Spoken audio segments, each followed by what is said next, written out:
Welcome back. It is MRN Wing Nation, presented by Sage Fruit. We are so glad you joined us. Let's go to the Hercules Tire Hotline with great joy. We bring in a Hall of Famer from multiple states, multiple everything, a Hall of Famer across the board. Doug Wolfgang's on the line. Hello, Doug. Welcome to Wing Nation.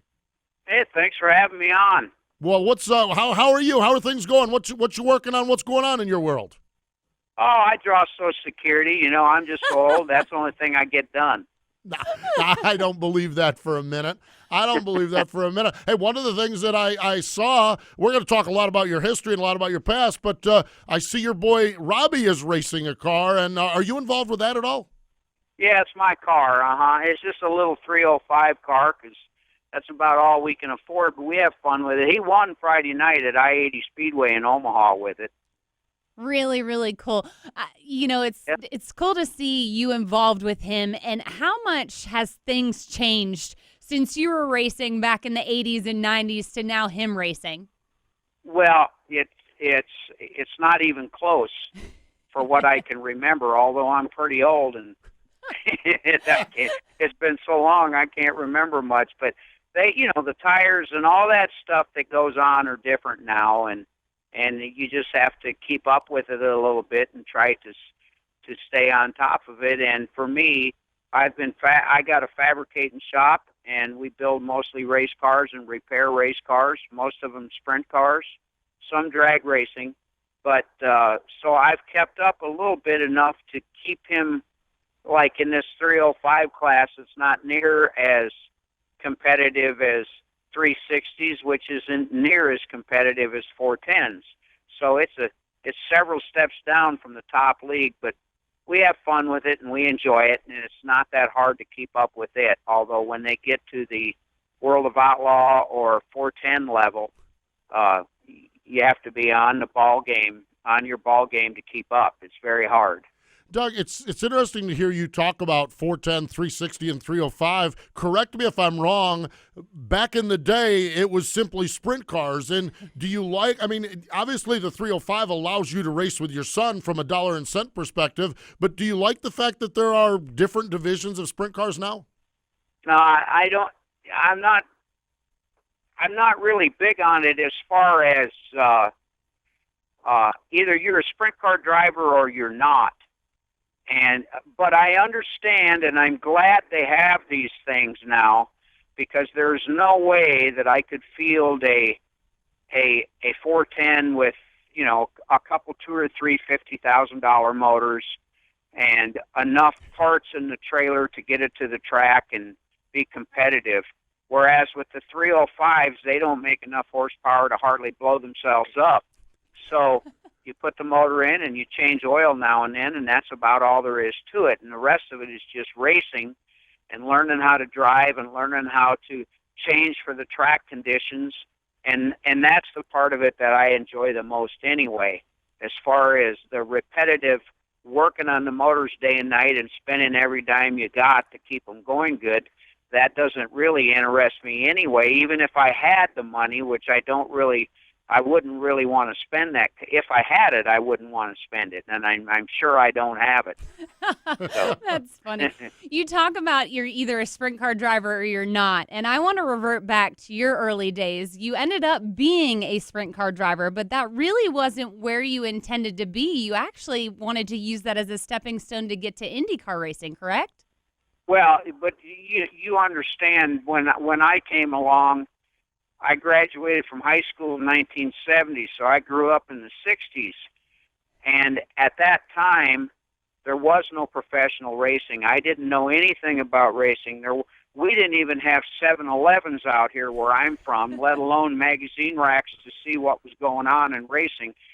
There was nobody with an STP T-shirt, let alone a Steve Kinser T-shirt. I absolutely hadn't heard. I didn't hear of Richard Petty till I was 21 or 2 years old. So as far as racing goes, I didn't know it was farther east than Jackson, Minnesota, which is 80 miles from my house.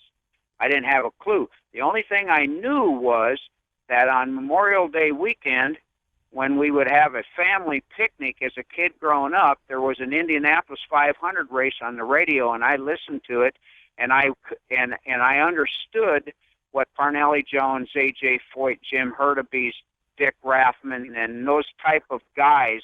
Those names I recognized, and then when I got in high school, I started reading a little bit and realized that those guys learned to be IndyCar drivers by going to the state fair tracks and winning sprint car races.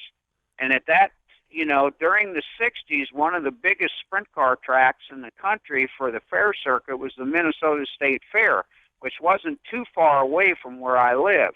And so I could see that for me to go to Indianapolis, at 5'7" and 150 pounds, I wasn't going to be in the NBA or the NFL, and I couldn't hit a baseball 400 yards, so there was no way I was going to make Major League Baseball. So the only hope I had to be a pro sports star was to be a race car driver, and the only pro race car drivers I ever heard of were IndyCar drivers. So I started out wanting to be a sprint car driver to learn to be an IndyCar driver, and as time went on, as I got closer to being 17 or 18, I realized I could learn on the local modified tracks around here. And then when I thought I was going to be good, which I'm sure I thought I was good even before I showed up, because that's how kids are. I would learn for 2 or 3 races, then I'd go to the state fair and win a sprint car race, and then go to the Knoxville Nationals and win the biggest sprint car race, and then go to Indianapolis, and Roger Penske would surely hire me. And as it turned out, by the time I got into sprint cars and was really, really starting to learn to drive a sprint car, rear-engine cars had already been here for 4 or 5 years, and it had absolutely nothing to do with driving an Indy car. So as it was, my luck was bad in that regards. The good part of it was most of the sprint car racing were definitely Busch League, minor league payoffs, and about the time I got to be all right at sprint cars, along came the World of Outlaws and it started paying money. And at a certain point, a few years later, I made more money than most of the stock car drivers and most of the Indy car drivers, except for 2 or 3. Love how that turned out. I really do. That is fantastic. Want to talk more about the sprint car career and all the great stories and success? Doug, hang in there. Everyone else, more with the legend, Doug Wolfgang, in just a moment.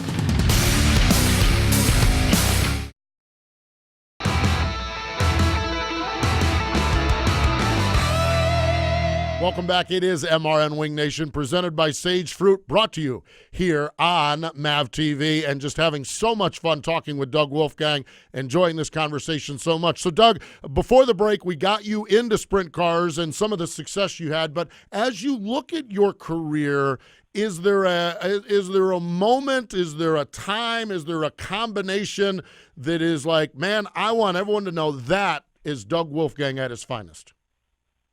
No, I don't know about that. I never really thought much about it, actually, when I raced, because, like I said in the beginning, I wanted to be an IndyCar driver, so I wanted to be the best sprint car driver I could be, so I could have a chance to get into an IndyCar.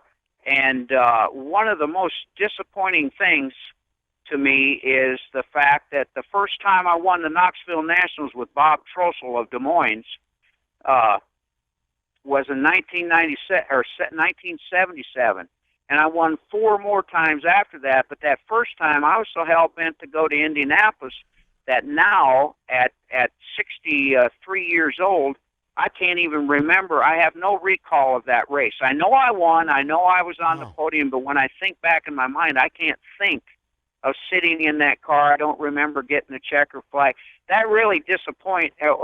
Bob died last fall, but before he died, he used to get so mad at me because I couldn't remember it, and it was a big deal to him because he was there for all like 50-some nationals as a car owner, and it was a big deal to him for me to win, and it was me too. But like I said, I was mostly thinking about going to Indianapolis, and then later on, when I realized that I wasn't going to Indianapolis and I was doing all right monetarily wise, then I mostly focused on doing the best job I could consistently every single night. And to tell you the truth, I didn't pay a lot of attention to whether I was good or bad or I was mostly focusing on trying to win everything I could win and getting the best finishes I could, because I could afford to raise my family and what have you. And I guess I didn't enjoy my career as much as I could have at the time, and it's just the way it is, you know. But I love racing. It's the only thing I ever wanted to do. I still want to do it. I'm just too old. That's a great perspective Yes. that you're shedding light on, because you talk about consistency, and me being a Pennsylvania girl growing up at Port Royal Speedway, there's nothing like the Bob Weichert days that I remember. You know, 4 Tuscarora 50s consecutive back-to-backs, 3 consecutive Williams Grove Nationals. Those mean a lot to me, and those 3.5 years that you were with Bob, the 125 wins, is just truly impressive. I guess it is. You know more about it than I do. I didn't know that 125 wins. I didn't pay, like I said, I didn't really pay too much of attention to all that. I just know that we were doing good, and I enjoyed immensely being around Davy Brown Jr. and Sr. and the rest of the guys. And I look back at that as one of the highlights of my life. So it was a lot of fun. A lot of fun and a lot of wins and a lot of frustrated competitors along the way, I am sure. Well, it was a lot of work, I'll tell you that. Yeah. We had a good team at the time, but those guys and myself, we had 2 or 3 other guys that worked day and night, and we worked hard for what we had, but we did have a good team, and it was a good time. Good success, no doubt about it. Absolutely fantastic. Doug, as we start to wind this down, want to focus off track. And with this being Mother's Day weekend, we have coming up here, I read somewhere that your mom in a 55 Chevy taught you how to broad slide a car. Is that true? Exactly. When I was a sophomore in high school, I went to high school in Beloit, Wisconsin.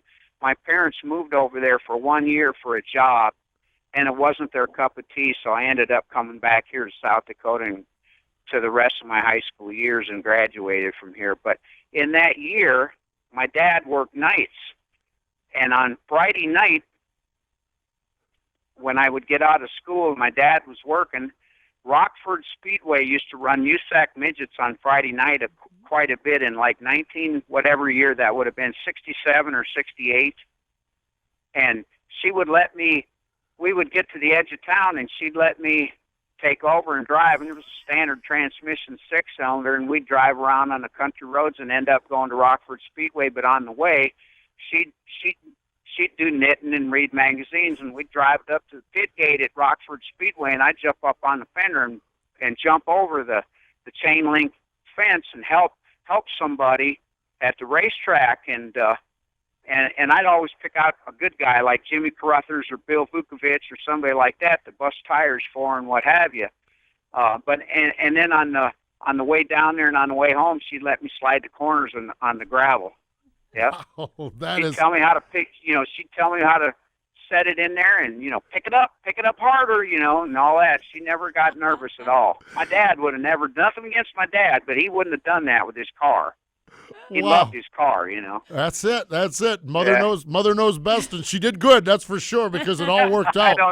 I don't know about that, but she was a lot of fun. That is great. That is fantastic. Doug, this is the saddest part of our show because we could talk all day long, but the clock on the wall says we need to say goodbye. We appreciate the time. Thanks for joining us. Thanks for sharing some of the memories with us, and just thanks for just wowing sprint car fans for all those years. Thanks a lot for having me. I'll see you sometime. Yes, no doubt about it. Looking forward to that. That is the legendary Doug Wolfgang. We need to step away because when we come back, we're going to have our Tweet Your Seat tweets of the week, and we've asked other drivers what comes to mind when we mention the name Wolfgang.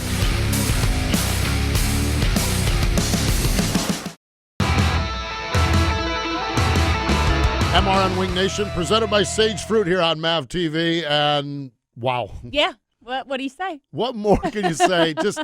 Well, let's do this. What more can we say? I don't know. We could talk to Doug Wolfgang all day and talk about Doug Wolfgang all day long, but our girl Lauren went out into the garage and the pit areas of the sprint car tracks around the world, and she caught up with some of the current drivers, and she did name association, that name being Wolfgang.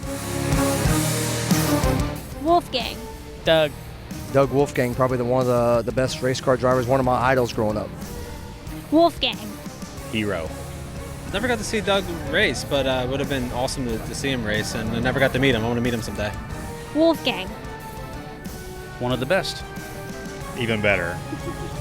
A legend. Wolfgang. One of the best ever. Wolfgang. Idol.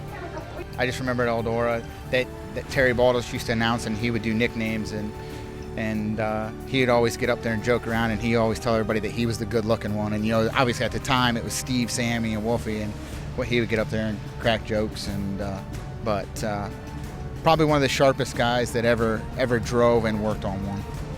Well, I think it's unanimous. Doug Legend. Wolfgang's a legend. Hero. Yeah, I think those are all words and so many more. Just so much fun talking about Doug Wolfgang. Really, really cool.